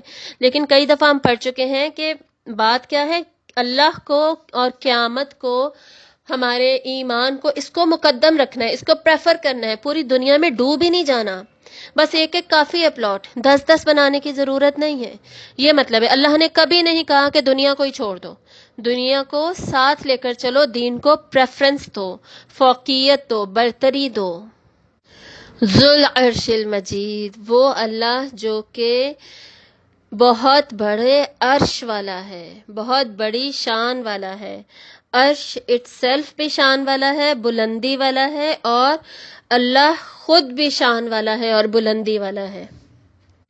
اور اللہ اس عرش کا مالک ہے. یعنی یہ ہے اللہ، یہ اللہ، وہ اللہ تم سے محبت کرتا ہے. ان دنیا کی چیزوں کے پیچھے نہ پڑو، آزمائشوں میں پریشان مت ہو جاؤ. اب نظر تمہاری ادھر ہونی چاہیے، اللہ پر ہونی چاہیے. اللہ تعالیٰ کی ساری صفات پر غور کرو. تمہارے ساتھ کون ہے؟ اللہ ہے. تمہارے ساتھ سپر پاورز نہ ہوں تو تم الٹیمیٹلی خود دیکھ لو گے کہ ان سب کا پھر انجام کیا ہوگا. فعال لما یرید، کر گزرنے والا ہے اسے جو وہ چاہتا ہے. فعال ہوتا ہے، اس میں ریپیٹیشن ہے، تسلسل ہے، یعنی مسلسل کرنے والا، ہمیشہ کرنے والا، جو چاہے کرنے والا. سب کچھ اللہ جو چاہتا ہے کرتا ہے، چاہے کوئی اس کو مانے نہ مانے. کوئی بھی اللہ کے کچھ بھی کرنے پہ کنڈیشنز نہیں لگا سکتا. یہ ایسے کیوں ہو رہا ہے، یہ ظلم و ستم کیوں ہو رہا ہے، یہ ایسے نہیں ہونا چاہیے، یہ ایسے ہونا چاہیے، یا کہ یہ کیوں ہو رہا ہے. کوئی بھی ایسا نہیں کر سکتا. اللہ کی مرضی ہے، وہ جب جس کا چاہے جیسے چاہے ٹیسٹ لے، جس کے صبر کو جتنا چاہے آزمائے. اور اللہ ان کی کافروں کی پکڑ کرنے والا ہے. وہ پکڑ کب ہوگی، ان کی گرفت کب ہوگی، ان کا گھیراؤ کیا گیا ہے، یہ سب اللہ ہی جانتا ہے اور اللہ کرنے والا ہے. ہم کسی میں بھی کچھ سوال پوچھنے والے نہیں ہیں. کیوں؟ کیونکہ اقتدار ہی اللہ کا ہے، کیونکہ بادشاہ ہی وہ ہے، تو بادشاہ سے تو پوچھنے والا کوئی نہیں ہوتا. تو جب ہماری نظر اللہ پر ہوگی، اللہ کی صفات پر ہوں گی، تو یہ جو گھبراہٹ ہے کہ یہ کیوں ہو رہا ہے، یہ کیا ہو رہا ہے، یہ ختم کیوں نہیں ہوتا، یہ ہمارے دل میں نہیں آئے گا. اور آگے ہی ہمیں اس کا سولوشن بھی بتا دیا جائے گا، بالکل اینڈ میں وہ ہم دیکھتے ہیں. پہلے یہاں سے پڑھیے اگلی آیت نمبر 17. حل اتاک حدیث الجنود، یہاں سے تھرڈ سیکشن سٹارٹ ہوگا. کیا آئی آپ کے پاس خبر لشکروں کی؟ جنود، لشکر، آرمیز بڑی بڑی. یہاں پہ آرمیز کا ذکر کیوں آ رہا ہے؟ تاکہ فوراً انسان کی سوچ ادھر جائے. اب اگر ہمیں پتہ چلے ہمارے محلے کی طرف یا ہمارے ملک کی طرف بڑی بڑی فوجیں آ رہی ہیں، فوراً ہم اس کے بارے میں پتہ کرنے لگتے ہیں، مزید خبریں دیکھنے لگ جاتے ہیں، کہیں کوئی حملہ تو نہیں ہونے والا، کہیں کچھ برا ہونے والا ہے، آخر یہ نیوز ہے کیا. تو اس طرح ہماری اٹینشن پوری کی پوری یہاں پر گریب کی جا رہی ہے کہ تمہیں کیا لشکروں کی خبر نہیں آئی. اور یہ سوال کیوں پوچھا جا رہا ہے؟ ایون سوال پوچھنا بھی اسی لیے ہے تاکہ فوراً ہمارا دھیان اس طرف چلا جائے. اور یہ آپ صلی اللہ علیہ وآلہ وسلم کے ذریعے سے کفار کو کہا جا رہا ہے، ان کو بتایا جا رہا ہے کہ یہ بھی لشکر تھے، انہوں نے بھی ظلم و ستم کیے تھے. اوپر ایک ظلم و ستم کی کہانی سنی ہے، نیچے بھی ایک ظلم و ستم کی کہانی سن لو، ان کو بھی دیکھ لو. فرعون و سمود، اور یہ لشکر کس کے تھے؟ فرعون کے اور سمود کے. فرعون کا یہاں پہلے ذکر کیوں ہے؟ کیونکہ وہ ظلم و ستم میں سب سے آگے گزر چکا تھا. اس کی جو کبر تھا، اس کی جو نخوت تھی، اس نے کوئی انتہا چھوڑی نہیں تھی. اور سمود کو بھی اللہ نے بہت زیادہ طاقت دی تھی، لیکن انہوں نے بھی اپنی طاقت کا غلط استعمال کیا. ایون اللہ نے ان کی منہ مانگی مراد پوری کی. ناقۃ اللہ، اللہ نے انہیں اونٹنی دکھا دی، جیسے انہوں نے مانگا تھا پہاڑ سے نکلے ویسے ہی نکال کے دکھا دی. ایسے سرکش تھے کہ اس اللہ کی اونٹنی کو مار ڈالا، ختم کر دیا، اس کو ہلاک کر دیا. اور پھر جو مومن اور مومنات کے ساتھ بھی وہ کرتے رہے. تو ان دونوں کے لشکر تھے، یہ بڑا پاورفل سمجھتے تھے اپنے آپ کو بہت طاقتور، بہت بڑی چیز، بہت زیادہ سپر پاور جیسے ہوتی ہے کہ ہمارا اقتدار ہے، ہم سب سے اچھے ہیں، ایسا سمجھتے تھے. تو تمہیں ان کے بارے میں نہیں پتا. اور یہ بھی یاد رکھنے کی ضرورت ہے کہ سمود تو بالکل وہاں پہ پاس ہی تھا. عرب کے لوگ جب جاتے تھے یمن کی طرف، میرے خیال میں جب جایا کرتے تھے تجارت کے لیے، تو رستے میں سمود کے جو روئنز وغیرہ رہ گئے تھے وہ وہاں پر نظر آیا کرتے تھے. ان کی بستیوں پر جو عذاب آیا تھا اس کا جو کچھ پیچھے رہ گیا ہوگا وہ سب وہاں پہ نشانات وہ سب نظر آتے تھے، آثار قدیمہ جنہیں ہم کہتے ہیں. تو وہاں سے تو ان کا اکثر گزر ہوتا تھا. اور فرعون کے بھی وہ قصہ جانتے تھے. کیوں؟ کیونکہ مصر بھی عرب میں ہی ہے، عرب سے ریلیٹڈ ہسٹری تو انہیں پتا تھی. دوسرا، اتنا بڑا بادشاہ گزرا ہے، اتنا بڑا، اور پیرامڈس بھی کتنے بڑے بڑے تھے، تب سے ہی ہے نا. تو کیا انہیں پتا نہیں ہوگا؟ انہیں جب رومن امپائرز اور پرشین امپائرز کا پتا تھا تو کیا فرعون کا نہیں پتا ہوگا؟ تو ان کو دوبارہ ان کے بارے میں بتایا جا رہا ہے. اور حدیث کون سی خبر ہوتی ہے؟ ہم آلریڈی پڑھ چکے، سورۃ المرسلات میں ہم نے پڑھا تھا. وہ خبر جو کہ نہیں ہو، لیکن انہیں تو پہلے سے یہ پتا تھا. مطلب یہ بھول چکے، تم بھول چکے، جسے اب یہ ایک نئی بات کی طرح تمہیں بتایا جا رہا ہے. اس کو یاد کرو، ان کے بارے میں بھی سوچ لو. بل الذین کفروا فی تکذیب، جانتے بوجھتے ان کو تم نے پھر کیا کیا؟ بلکہ وہ جنہوں نے کفر کیا، جھٹلانے میں لگے ہوئے ہیں. یعنی یہ جو کفار ہیں یہ پھر بھی تکذیب میں لگے ہوئے ہیں، پھر بھی جھٹلا رہے ہیں، ان پہ اثر نہیں ہو رہا. اتنا کچھ پڑھ کر، سن کر، اللہ کا عذاب دیکھ کر، پھر بھی یہ ظلم و ستم میں بڑھتے جا رہے ہیں، ان پر اثر نہیں ہو رہا. واللہ من ورائہم محیط، اور اللہ ان کے پیچھے سے انہیں گھیرنے والا ہے. پیچھے سے مطلب کہ انہیں پتہ بھی نہیں چلے گا جب اللہ انہیں گھیر لے گا، اللہ کی گرفت میں یہ آ جائیں گے. کیونکہ بادشاہت ہی اللہ کی ہے، بلا شرکت غیر، کسی غیر کی شرکت نہیں ہے اللہ تعالیٰ کی بادشاہت میں۔ اللہ ان پر شہید ہے، نگران ہے، اللہ کا احاطہ ہے ان کے ارد گرد، اللہ ان کو گرفت میں لینے والا ہے۔ یہاں پر انہیں ان کے انجام کی خبر دی جا رہی ہے، ان کو جو کہ کفر کرتے ہیں اور جو کہ تکذیب کرتے ہیں۔ بل ہوا قرآن مجید، بلکہ وہ بہت بڑی شان والا قرآن ہے۔ ان کی اصل جنگ انسانوں کے ساتھ تو نہیں تھی نا، ان کے ایمان کے ساتھ تھی کہ یہ ایمان کیوں لے کر آئے، جو ان کے دل کے اندر ایمان ہے۔ ان کا اصل جھگڑا تو اللہ کے ساتھ تھا، ان کا اصل مسئلہ تو قرآن تھا۔ یہ جو اس وقت کے کفار تھے، ان کو تو یہ مسئلہ تھا نا کہ وحی کیوں نازل ہو رہی ہے۔ آپ صلی اللہ علیہ وآلہ وسلم، ان کو تو وہ پہلے سے ہی اپنا صاحب سمجھتے تھے، اپنا ساتھی، اپنا دوست سمجھتے تھے، صادق الامین کہتے تھے، ان سے تو انہیں کوئی مسئلہ ہی نہیں تھا۔ مسئلہ ہی سارا یہ تھا کہ جی یہ جو اب ہمیں وحی دے رہے ہیں، یہ کیوں دے رہے ہیں؟ قرآن میں یہ جو نازل ہو رہا ہے، یہ کیوں ہو رہا ہے؟ توحید کا سبق کیوں اس میں آ رہا ہے؟ ہمارے بتوں کو کیوں نہیں ایکسیپٹ کیا جا رہا؟ ہمیں ایز اٹ از، ہم اپنا لائف سٹائل جیسے ہم چل رہے تھے، ہمارے آباء و اجداد کے جو طریقے تھے، اس سے ہمیں کیوں ہٹایا جا رہا ہے؟ ہمیں کیوں ہٹنا پڑ رہا ہے؟ اس وحی کا سلسلہ کیوں نہیں رک رہا؟ تو وہ آپ کو آفرز بھی کرتے تھے، آپ اس کو بدل دیں، آپ یہ آیت نہ بتائیں، آپ اس میں چینجز کر دیں، آپ اپنے میسج کو تھوڑا سا بدل دیں، آپ ہمارے حساب سے ایڈجسٹمنٹس کر لیں۔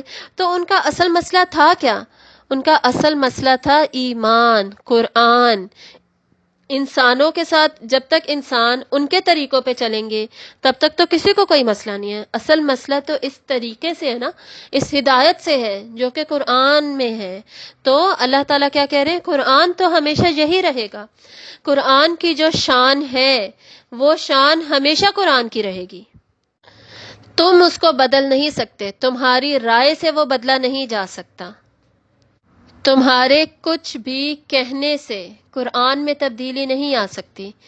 قرآن جیسے ہے، قرآن کا میسج جو ہے وہ ویسے کا ویسا ہی رہے گا۔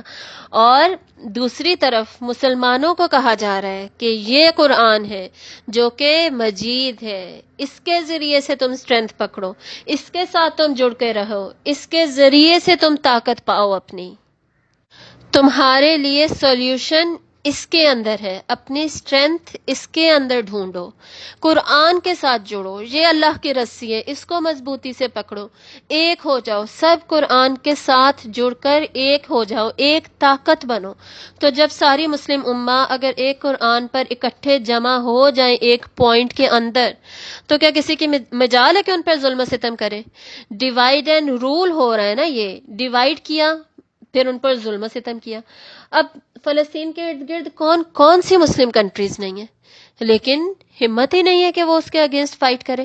اسرائیل کتنا چھوٹا ہے، اس میں لوگوں کی تعداد یہودیوں کی کتنی کم ہے، لیکن کوئی اس کے اگینسٹ کچھ کر نہیں سکتا، کوئی بل نہیں یہ پاس کر سکتے۔ یہ سارا کا سارا عرب ہی اگر متحد ہو جاتا تو وہ اس کو روک سکتے تھے، اس کو سارے کے سارے مسلمان متحد ہو جائیں تو ہر جگہ پر جہاں جہاں پہ آپریشن ہو رہا ہے، ظلم و ستم مسلمانوں پر کیا جا رہا ہے، انہیں مارا جا رہا ہے، وہ سب کچھ ختم کیا جا سکتا تھا۔ ایک پاور تو بنے، اور یہ ایک پاور بننے کے لیے یہاں پر حل کیا دیا جا رہا ہے؟ قرآن مجید۔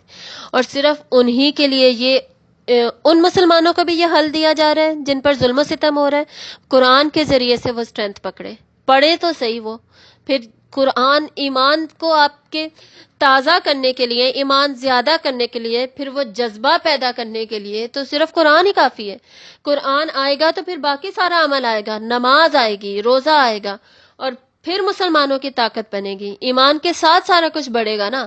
ان کو کہا جا رہا ہے اس کے بعد سب حکمرانوں کو، باقی کنٹریز کو، وہ سب متحد ہوں قرآن کے ذریعے، اس ایک قرآن پر جمع ہو، اس کے میسج کو سمجھیں گے تو جمع ہو جائیں گے۔ اور ہم سب جن کے ذہن میں یہ آتا ہے کہ ہم کیا کریں، ہم اپنے لیول پر بیٹھ کر جو یمن میں ہو رہا ہے، سیریا میں ہو رہا ہے، فلسطین میں، بوسنیا میں، کشمیر میں، افغانستان میں جو ہوتا رہا اور ابھی بھی کچھ حصوں میں ہو رہا ہے، بلوچستان میں اتنا کچھ ہو رہا ہے، اور جہاں جہاں پر جو جو ہو رہا ہے، باقی ہمیں سب کے نام بھی نہیں یاد اور نہیں پتا۔ افریقہ میں اتنا کچھ ہو رہا ہے، چائنا میں جو اب کنسنٹریشن کیمپس بنے ہوئے ہیں اور مسلمانوں کو قید کیا جا رہا ہے، وہاں پر ان پر ظلم و ستم کیا جا رہا ہے۔ ہم سب جانتے ہیں یہ چائنا کی سٹوری، ہمارے پڑوس میں رہتا ہے۔ ویسے پاکستان کی بڑی دوستی ہے چائنا کے ساتھ، لیکن کر کچھ نہیں سکتے، ان کو کہہ نہیں سکتے کہ جی انہیں چھوڑیں آپ ہم آپ کے ساتھ کوئی ریلیشن نہیں رکھیں گے جب تک آپ مسلمانوں کے نہیں چھوڑتے۔ لیکن نہیں، اور کیوں نہیں ہو رہا؟ جی بینیفٹس دیکھ لیتے ہیں نا، حکمران تو سارے اپنے بینیفٹس دیکھتے ہیں سب، کہ ہمیں جو فائدے مل رہے ہیں نا وہ ملتے رہیں، یہ ہماری ملک کے لوگ نہیں ہیں، ہمیں ان کی فکر نہیں ہے۔ یہ حالات چل رہے ہیں، ایک مسلمان کو دوسرے مسلمان کی فکر ہی نہیں ہے۔ تو بات ہم اپنی کر رہے تھے، ہم اپنے گھر میں بیٹھ کے جن کو یہ ٹینشن ہوتی ہے، ہمیں یہ پریشانی ہوتی ہے، فکر ہوتی ہے کہ ہم ان لوگوں کی کیسے مدد کریں، ہم کیا کریں، تو وہ جو مدد کے اتنے طریقے ہیں ان میں سے ایک یہاں پہ بتایا جا رہا ہے۔ تم بھی قرآن کو مضبوطی سے تھامو، تم بھی قرآن کو سیکھو، قرآن کو سمجھو، قرآن کی تبلیغ کرو، قرآن کے ذریعے سے اسٹرینتھ پاؤ، اس شان والے قرآن کو جب تم اس کے ساتھ جڑو گے تب تمہیں سمجھ آئے گا، تب تمہیں بہت کچھ سمجھ آئے گا، تب تمہیں وہ طاقت بھی ملے گی جو تمہیں پریکٹیکلی ایک نسل تیار کرنے کے لیے تمہیں تیار کر دے گی۔ ہم عورتوں کو یہ قرآن تیار کر دے گا کہ ہم آگے اپنے بیٹوں کو تیار کریں، بیٹوں کو جہاد کرنے کے لیے تیار کریں، ان کو ہم جہاد کے لیے بھیجیں، اور جب امام مہدی آئیں تو ہمارے بچے جہاد کے لیے نہ گھبرائیں، نہ پریشان نہ ہوں، وہ آگے جائیں، وہ فرنٹ لائنز میں ہوں، وہ یہ اسٹیٹس پا سکیں۔ یہ سب کیسے ممکن ہے؟ قرآن کے ساتھ جڑ کر۔ اگر ہم آج قرآن کے ساتھ نہیں جڑتے تو ہم سب بکھرے ہی رہیں گے، سب دبے ہی رہیں گے، ہم پر دوسروں کا غلبہ رہے گا۔ ہم جب قرآن پکڑیں گے تو ہی ہم آگے بڑھ سکیں گے۔ ہماری کامیابی اس دنیا میں بھی قرآن کے ساتھ ہے، اور ہماری کامیابی آخرت میں بھی قرآن کے ساتھ ہے۔ حضرت عمر فاروق رضی اللہ تعالیٰ عنہ کا واقعہ میں نے پہلے بھی آپ کو سنایا تھا، اب اینڈ سے سناتی ہوں۔ جب انہوں نے فلسطین فتح کیا تھا تو وہ گئے تھے نا، اس وقت امیر کون تھے لشکر کے؟ مسلمانوں کے لشکر کے حضرت ابو عبیدہ تھے میرے خیال میں۔ تو وہ اگر ابو عبیدہ لشکر کے امیر نہیں بھی تھے تو وہاں پہ موجود تھے۔ خیر، تو حضرت عمر کو جب بلایا گیا ہے کہ چابیاں ہم صرف آپ کے حکمران کو ہی دیں گے، خلیفہ کو دیں گے، اور ہم دیکھنا چاہتے ہیں کہ یہ کون خلیفہ ہے جس نے اب اتنے سالوں کے بعد فلسطین کو فتح کیا ہے، تو آپ کو بلایا گیا۔ حضرت عمر وہاں گئے ہیں اور آپ کے کپڑوں پر مٹی لگ چکی تھی، آپ سفر کرتے تھے تو آپ کے ساتھ غلام تھا، آدھا ٹائم غلام اونٹ پہ بیٹھتا، آدھا ٹائم آپ بیٹھتے، اس طرح سفر کرتے کرتے وہاں پہ پہنچے تو غبار، مٹی، گرد، کپڑے سب بکھرا پڑا تھا، بال بکھرے ہوئے تھے۔ تو فوراً حضرت ابو عبیدہ نے آپ سے فرمایا کہ اے عمر، آپ اب تو خیال کرتے کہ ہم ان سے ملنے جا رہے ہیں، اور وہ لوگ تو بڑے تھے نا پروٹوکول والے، اور بڑا نام اور بڑا وقار اور بڑے کپڑے شپڑے، اپنا بڑا خیال، جیسے کہ ہوتا ہے کفار کا سسٹم، نان مسلمز کا سسٹم ہوتا ہے۔ تو حضرت عمر نے فرمایا کہ نہیں، یاد رکھنا ہماری پہچان صرف قرآن کے ساتھ ہے، ہمیں عزت اس قرآن کی وجہ سے ملی ہے، اس قرآن نے دیا ہمیں عزت۔ ہم اس کو بھول جائیں گے نا، اس کے علاوہ ہم اپنی عزت کسی اور چیز میں تلاش کریں گے تو ہم اس کو کبھی بھی نہیں پا سکیں گے۔ آج ہم وہ حضرت عمر کا بھی میسج بھول چکے ہیں، ہمیں بالکل نہیں یاد۔ وہ مسلمان کی پہچان ہی قرآن کے ساتھ تھی، مسلمان کی طاقت ہی قرآن کے ساتھ تھی، قرآن ہی مسلمان کو ایمان کو مضبوط کرنے والا تھا، ایمان کو زیادہ کرنے والا تھا۔ اور آج ہمارا کوئی روب ہی نہیں رہا، سب کا روب ہے ہمارے اوپر، سب کا غلبہ ہے ہمارے اوپر، سب چھائے ہوئے ہیں ہمارے اوپر۔ ہماری پستی کا کیا وجہ ہے؟ ہماری پستی کی قرآن کو ہم نے چھوڑ دیا۔ علامہ اقبال کا وہ شعر کتنی مرتبہ ہم نے بچپن میں پڑھا ہوا ہے کہ وہ معزز تھے زمانے میں مسلمان ہو کر، اور تم خوار ہوئے تارک قرآن ہو کر۔ تارک کیا ہوتا ہے؟ ترک کر دینے والا، چھوڑ دینے والا۔ تم نے قرآن کو چھوڑ دیا تو تم خوار ہو گئے، تمہاری کوئی عزت ہی نہیں رہی، بدنام ہو گئے، تمہاری کوئی حیثیت ہی نہیں رہی، پست سے پست ہوتے چلے گئے، ترقی ختم ہو گئی تمہاری، کچھ بھی نہیں رہے تم۔ اور پرانے زمانوں میں جتنی ہم نے ترقی کی، جب ہم نے ترقی کی، جب مسلمانوں نے ترقی کی، تب کی جب آلریڈی وہ ایمان میں ترقی کر چکے تھے، دین ان کے ہاتھ میں تھا، تو اللہ نے انہیں دنیا بھی دی۔ دین چھوڑ دیا مسلمانوں نے، اللہ نے ان سے دنیا بھی چھین لی، اور آج تک ہمیں یہ فارمولا نہیں سمجھ آیا۔ آج بھی ہم کیا کرتے ہیں، بچوں کی ساری انویسٹمنٹ ہم ان کی دنیاوی ایجوکیشن میں کرتے ہیں، کسی چیز کی ہمیں فکر نہیں ہے۔ بس وہ پریپ میں ایڈمیشن لیں، چلتے چلتے وہ MBBS کر لیں یا MBA کر لیں یا انجینئرنگ کر لیں، جو بھی کر لیں، بس یہ کر لیں، قرآن پڑھے نہ پڑھے، سال 2 سال بھی نہیں دینے قرآن کو، نہ حفظ، نہ تلاوت، نہ فہم، نہ تفسیر، نہ ترجمہ، نہ گرامر، کچھ بھی نہیں۔ ہمیں اگر آتا ہے تو صرف ریڈنگ، قرآن کی ریڈنگ، اور ریڈنگ کرنے کا اللہ نے کہیں پہ نہیں کہا، کہا بھی ہے تو ریسیٹیشن کا کہا ہے، تلاوت کا کہا ہے، صرف لفظ بلفظ اردو کی طرح پڑھنے کا تو کہیں بھی نہیں کہا۔ اگر قرآن کو پڑھنا بھی ہے تو ترتیل کے ساتھ، وَرَتِّلِ الْقُرْآنَ تَرْتِیلًا، ترتیل کے ساتھ پڑھ بھی نہیں رہے۔ وہ جو پڑھنا ہے وہ بھی اردو کی طرح پڑھنا ہے، اور ترتیل کے ساتھ پڑھنا ہی نہیں ہے۔ اور ہم کہتے ہیں کہ جی ہمیں ترقی بھی ملے اور ہمیں سارا کچھ حاصل ہو جائے، اور ہم جی سائنس میں بھی ترقی کریں اور میتھ میں بھی ترقی کریں اور ہر فیلڈ میں ہم آگے ہوں۔ ہونا تو ایسا ہی چاہیے، لیکن ہو نہیں رہا۔ ایمان کو پیچھے رکھ کر ایمان کے ایکسپنس پہ آگے بڑھنے کی کوشش کریں گے تو ترقی مل ہی نہیں رہی، سامنے ہے ہمارے، نتیجہ نکل ہی نہیں رہا۔ ایمان کو ساتھ لے کر جائیں گے، ایمان کو بڑھا کر، دین کو فوقیت دیتے ہوئے دنیا کو بھی پانے کی کوشش کریں گے، اللہ دنیا کو آپ کے قدموں میں رکھ دے گا، دنیا مغلوب ہو جائے گی، غالب نہیں رہے گی۔ کیا اسی طرح پہلے مسلمانوں نے ترقی نہیں کی تھی؟ سائنس میں، میتھ میں، الجبرا میں، انوینشنز میں، ڈسکوریز میں، کس میں مسلمانوں کا نام نہیں ملتا؟ مسلمان سائنسدانوں پر باقاعدہ کتابیں ملتی ہیں، مسلمان ٹریولرز پر باقاعدہ کتابیں ملتی ہیں، مسلمان فاتحین پر کتابیں ملتی ہیں۔ وہ پڑھیے، وہ دیکھیے کیا وجہ تھی ان کے اتنے اوپر جانے کی، اور کیا وجہ ہے ہمارے اتنے لاس میں ہونے کی، اتنی پستی میں ہونے کی، ہم سب کی ایز اے امت ہم نے قرآن کو چھوڑا ہے، جس کی وجہ سے ہم سب پر کسی نہ کسی قسم کا آپریشن چھایا ہوا ہے۔ کسی کو بہت زیادہ جسمانی طور پر ظلم و ستم کیا جا رہا ہے کسی کے اوپر، باقیوں کا یہ حال ہے کہ انہیں قرضوں میں ڈبو دیا گیا ہے، جو کہ ہمارا حال ہے۔ اور باقی یہ عرب کنٹریز ہیں جن کے پاس پاور ہے، پولیٹکس ہے، جن کا اکنامک سسٹم مضبوط ہے، اللہ نے انہیں آئل دے رکھا ہے، پر کوئی وہ ہے ہی نہیں، ان کا کوئی غلبہ ہی نہیں ہے، یعنی ان کا کوئی رو بھی نہیں ہے، کوئی سننے والا ہی نہیں ہے ان کی۔ حالانکہ جتنی ان کے پاس ریسورسز ہیں، جتنا وہ جم کے کھڑے ہو سکتے تھے، ان میں وہ ہمت ہی نہیں رہی، وہ غیرت ہی نہیں رہی کہ دوسروں کے لیے کھڑے ہوں، کچھ بھی نہیں رہا۔ ہم تارک قرآن کیا بنے، ہم نے سب چھوڑ دیا۔ تو اللہ تعالی ہمیں قرآن کے ساتھ جڑنے کی توفیق عطا فرمائے۔ آخری آیت بھی پڑھ لیجئے، فی لوح محفوظ، وہ قرآن جو کہ لوح محفوظ میں ہے، جس کی اصل سورس کیا ہے؟ اللہ کے پاس ایک جگہ ہے جس کا نام ہے لوح محفوظ، ٹھیک ہے؟ وہاں پر محفوظ ہے قرآن، اصل قرآن کی وہاں پر ہے۔ تو وہاں سے اللہ تعالیٰ نے، جو ہم پڑھتے ہیں شہر رمضان الذی انزل فیہ القرآن، رمضان کے مہینے میں قرآن نازل ہوا، تو وہاں سے نازل ہوا تھا، لوح محفوظ سے بیت العزت میں آیا تھا، بیت العزت سے پھر حضرت جبرائیل علیہ السلام لے کر آپ صلی اللہ علیہ وآلہ وسلم کے قلب مبارک پر وحی دیتے تھے، ٹھیک ہے؟ تو لوح محفوظ کا ذکر آلریڈی ہم کہاں کہاں پڑھ چکے ہیں؟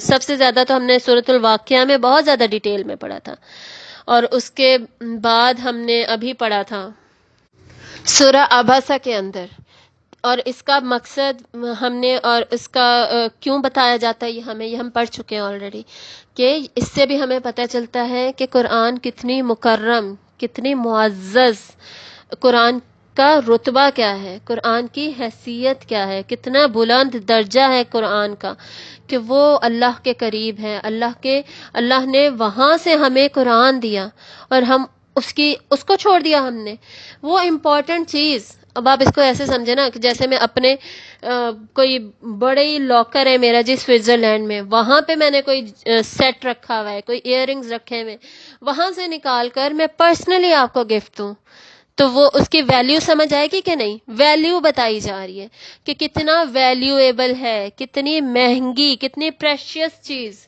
کتنی شاندار چیز نہیں، ویسے قرآن کو کہنا چاہیے، یعنی کتنا شاندار ہے قرآن جو کہ اللہ نے تمہیں دیا، اور تم اس کی قدر ہی نہیں کر رہے.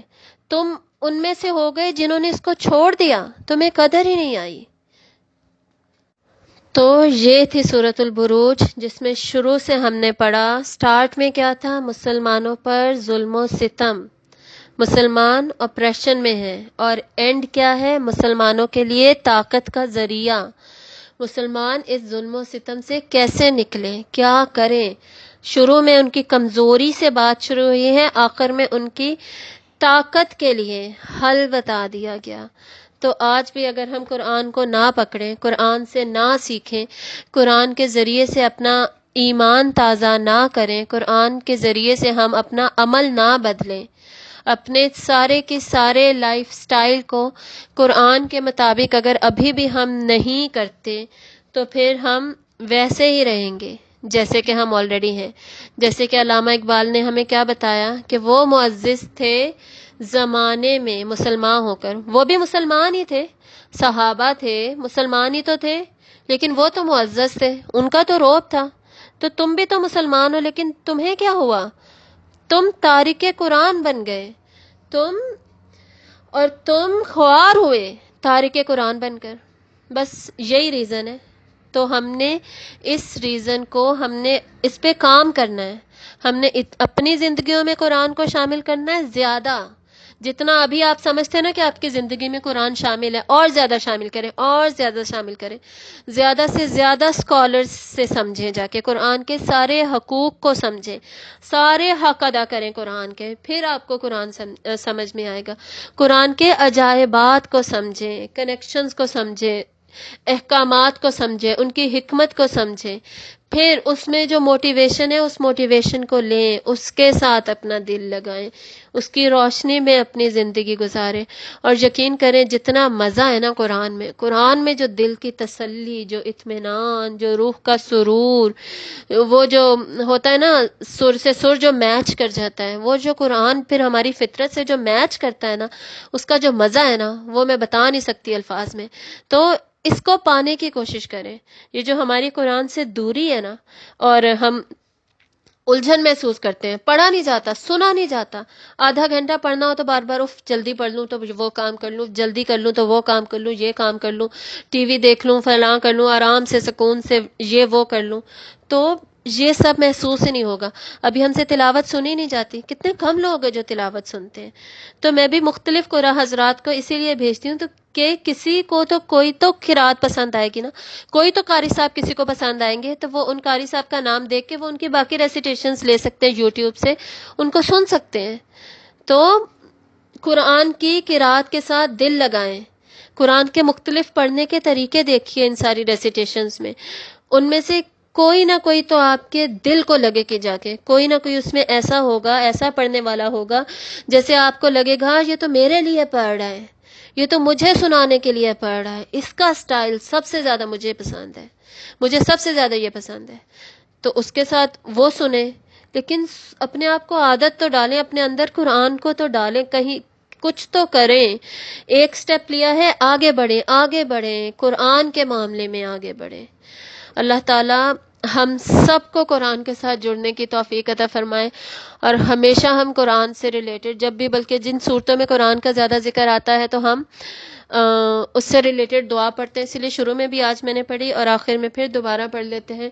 اللہم آنس وحشتی فی قبری، اللہم ارحمنی بالقرآن العظیم واجعلہ لی اماما ونورا وہدا ورحمہ. یا اللہ اس قرآن کو میرے لیے امام بنا، یعنی مجھے گائیڈ کرنے والا، میرا جو لیڈر ہے وہ یہ قرآن ہو، اور میرے لیے نور یہ قرآن ہو، یعنی اس کی روشنی میں مجھے سب کچھ نظر آئے، وہ جو میرے ارد گرد اندھیرے ہیں وہ ختم ہو جائیں۔ وہ ختم کیسے ہوں گے؟ اس کی روشنی سے، یہ ہے النور، اس کی روشنی میں مجھے سب نظر آنے لگے۔ جیسے اندھیرے ہوتے تو ہم ایک ٹارچ جلاتے ہیں نا، ہم کہتے ہیں اس ٹارچ کی روشنی میں مجھے نظر آ رہا ہے، یہ مجھے گائیڈ کر رہی ہے۔ تو اس دعا میں ہم کہہ رہے ہیں کہ یہ ہمارے لیے نور بن جائے، اس کی روشنی میں مجھے نظر آنے لگے سب کہ سیدھا رستہ کیا ہے، وہ ہدن، اور یہ مجھے ہدایت دے، وہ رحمہ، اور اس قرآن کے ذریعے سے مجھ پہ رحم کیا جائے۔ اور دنیا میں اللہ کا رحم کیا ہے کہ ہم پر سے یہ نان مسلمز کا ظلم و ستم، یہ غلبہ، یہ ختم ہو، ہم ہماری عزت ہو، ہمارا روب ہو۔ وَاجْعَلْهُ لِي إِمَامًا وَنُورًا وَهُدًى وَرَحْمَةً اللهم ذكرني منه ما نسيت وعلمني منه ما جهلت وارزقني تلاوته آناء الليل وآناء النهار واجعله لي حجة يا رب العالمين آمين يا رب العالمين۔ سبحانك لا علم لنا إلا ما علمتنا إنك أنت العليم الحكيم۔ سبحان اللہ وبحمدہ، سبحان اللہ العظیم وبحمدہ، استغفر اللہ۔ سبحانک اللہم وبحمدک، اشہد ان لا الہ الا انت، استغفرک واتوب الیک۔ السلام علیکم ورحمۃ اللہ وبرکاتہ۔